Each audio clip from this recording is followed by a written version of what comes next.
Hi all, welcome back to Ashu's blog YouTube channel. ಇವತ್ತು ನಾನು ನಿಮಗೆ ಮೆಂತ್ಯ ಚಪಾತಿ ಹೇಗೆ ಮಾಡೋದು ಅಂತ ತೋರಿಸ್ತೀನಿ, ಬನ್ನಿ.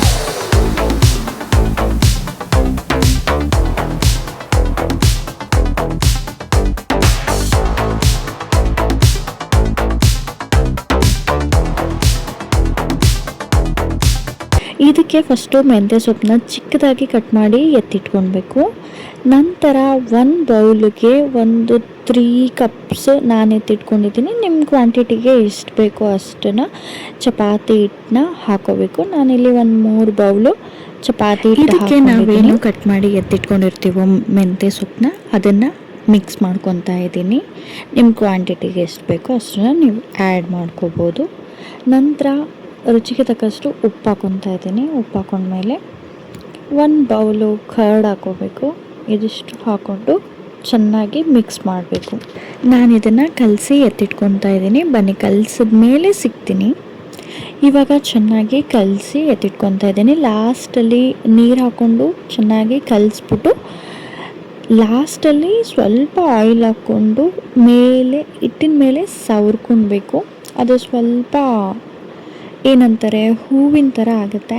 ಆ್ಯಕ್ಚುಲಿ ಇದರಲ್ಲಿ ಮೇನ್ ಇಂಗ್ರೀಡಿಯೆಂಟ್ಸ್ ನೀವು ಚಪಾತಿ ಮಾಡುವಾಗ ಕರ್ಡ್ ಹಾಕೊಳೋದ್ರಿಂದ ತುಂಬ ಅಂದರೆ ತುಂಬ ಸಾಫ್ಟಾಗಿ ಚಪಾತೀಸ್ ಬರುತ್ತೆ, ತುಂಬ ಟೇಸ್ಟಿಯಾಗೂ ಇರುತ್ತೆ.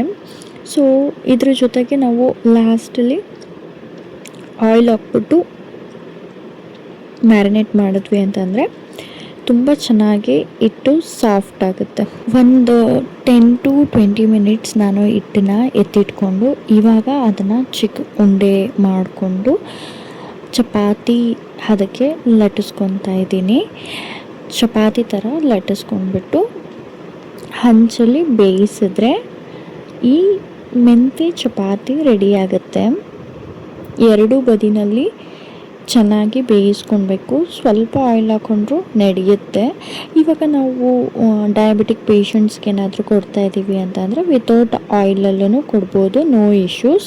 But taste was too good. ತುಂಬ ಟೇಸ್ಟ್ ಚೆನ್ನಾಗಿರುತ್ತೆ. ಮಸ್ಟ್ ಟ್ರೈ ಮಾಡಿ.